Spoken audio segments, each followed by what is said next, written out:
What's good, YouTube? It's your boy Mekhi back at it in the building. You feel me? Now, today we're gonna do something a little bit different. Kobe and Shaq. The truth about Kobe and Shaq. Did Shaq really carry Kobe? We're gonna find out today, bro. Did Kobe really carry Shaq? We're gonna find out today. In my personal opinion, I don't think that neither one of them carried each other. I think everybody played a specific role. I'm gonna let him go ahead and explain it though. If you guys enjoy what I'm doing, make sure you like, comment, subscribe, recommend some videos you guys want me to see in the future. Let's go and get into it, man. It's gonna be very interesting. Man of Steel, Shaq Diesel, the Big Aristotle, the alleged most dominant player in NBA history. Shaq,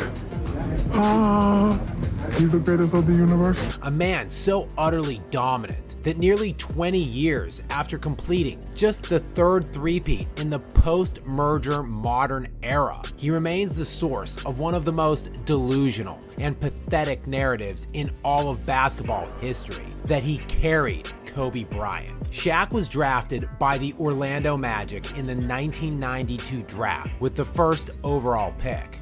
The Orlando Magic selects Shaquille O'Neal. And by just his second year in the league, at the age of 21, O'Neal would ascend into elite status, making All-NBA third team while averaging 29 points and 13 rebounds per game. The individual dominance, however, would not translate to playoff success, as O'Neal would be swept in the first round of the playoffs that year by the Indiana Pacers. The next season, the Orlando Magic would win 57 games behind O'Neal and claimed the #1 seed in the Eastern Conference playoffs, getting all the way into the NBA Finals, where Shaq would win his first NBA championship.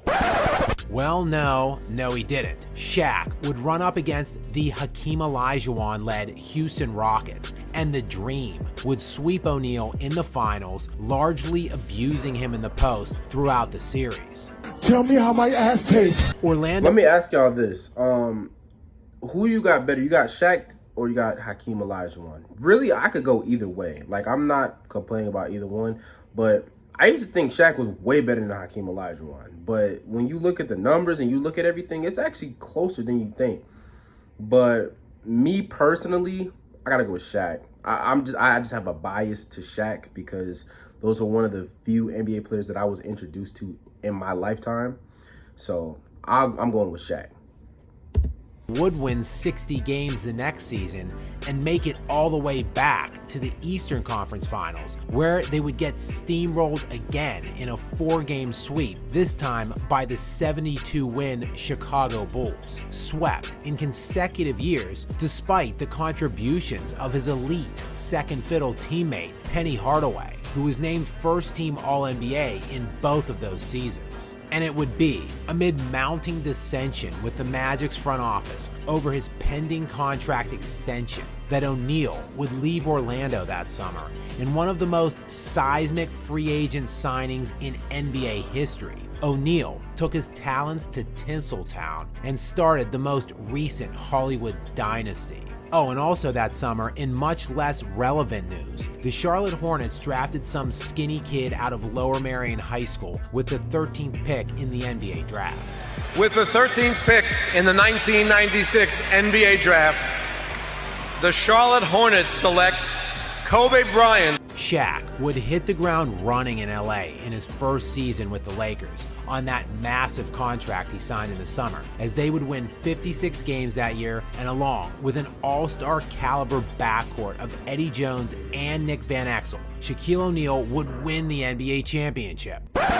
Well, no, he didn't. The Lakers lost in the second round of the playoffs to the Utah Jazz in 5 games. That was 90. I was not paying attention. I think that was 97 or 98. But I think this was a series that Kobe airballed, I think, 3 shots in a row. Yeah.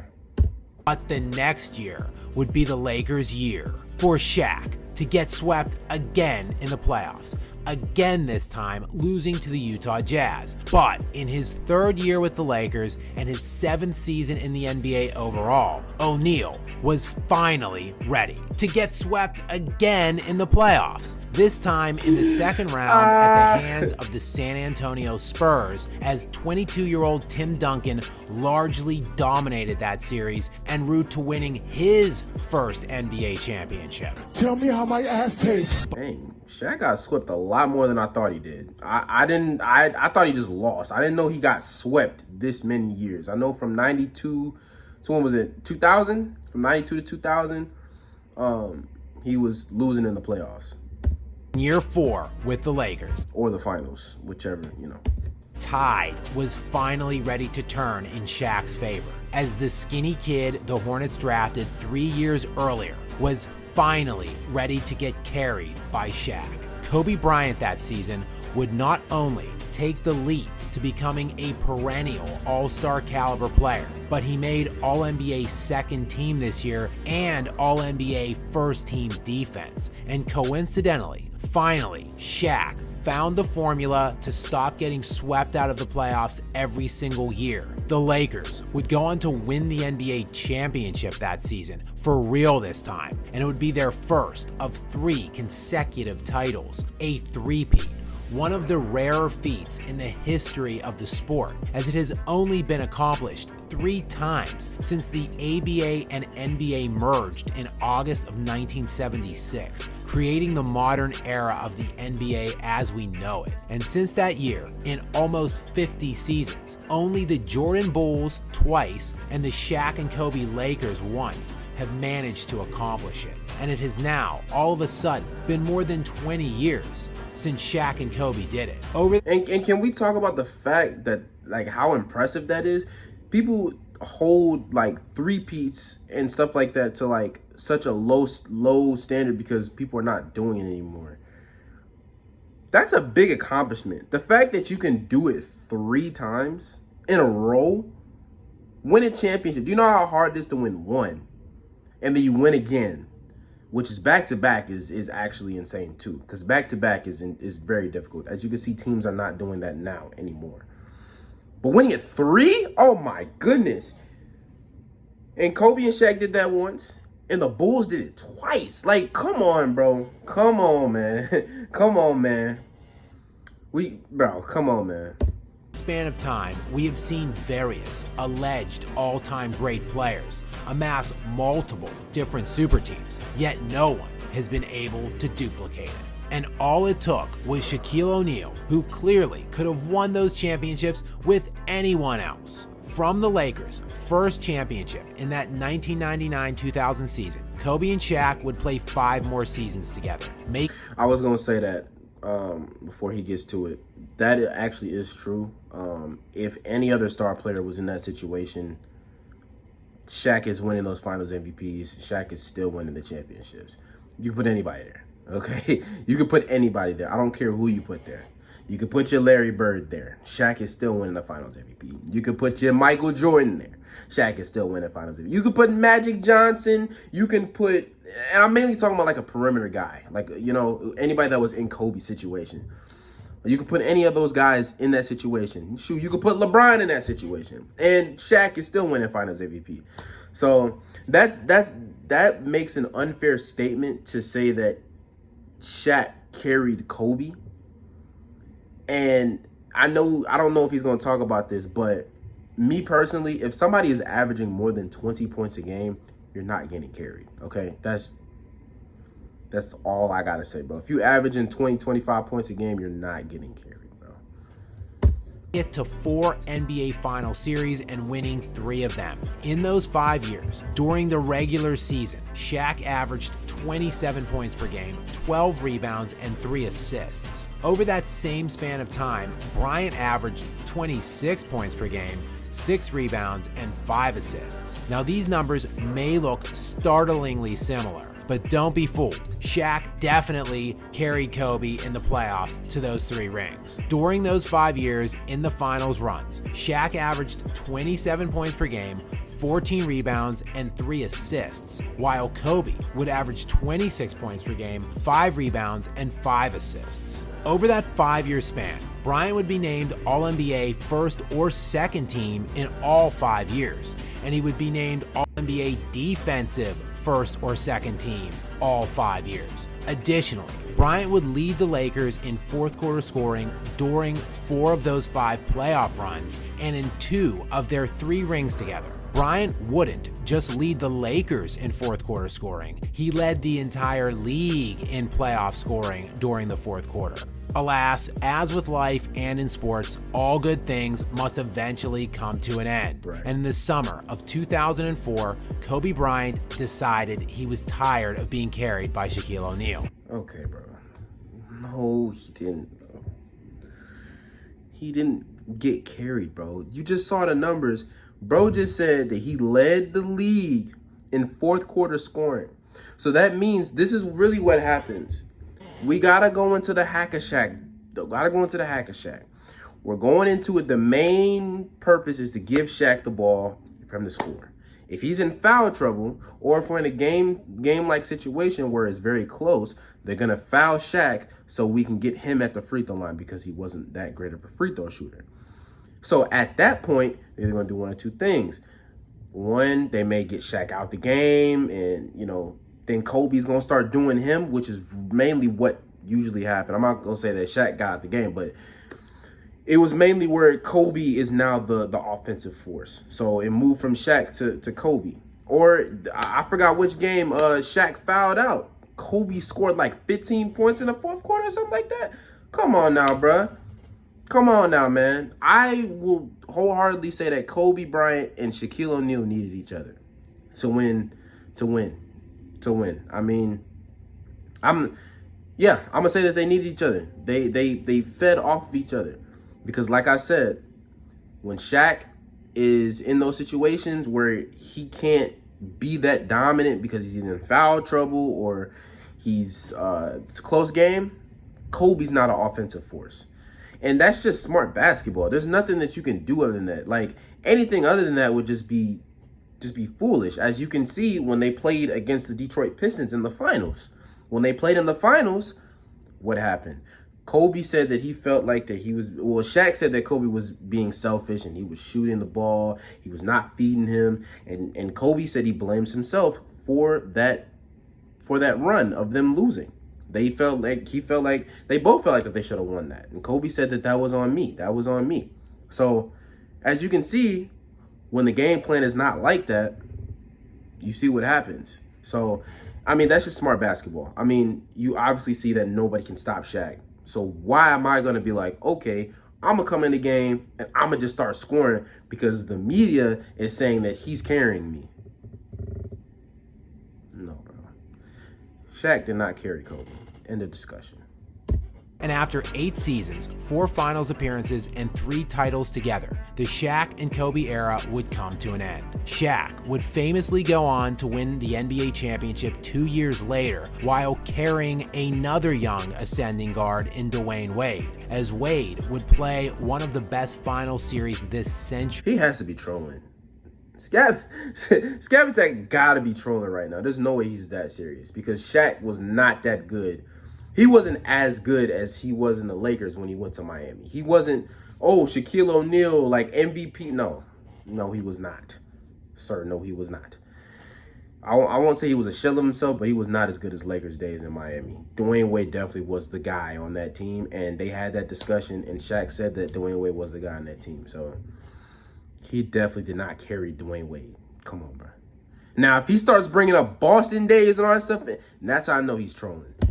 While being named Finals MVP. Kobe, meanwhile, would go on to produce arguably the greatest scoring season ever and lead the league in scoring 2 of his first 3 years without Shaq before returning to the NBA Finals himself, but unfortunately learning that anything is possible. Anything's possible! And getting beaten in 6 games by the Boston Celtics. After the series, reveling in Bryant's failure to capture his 4th ring, Shaq would famously ask Kobe how a certain part of his body tasted. Last week, Kobe couldn't do without me. Tell me how my ass tastes.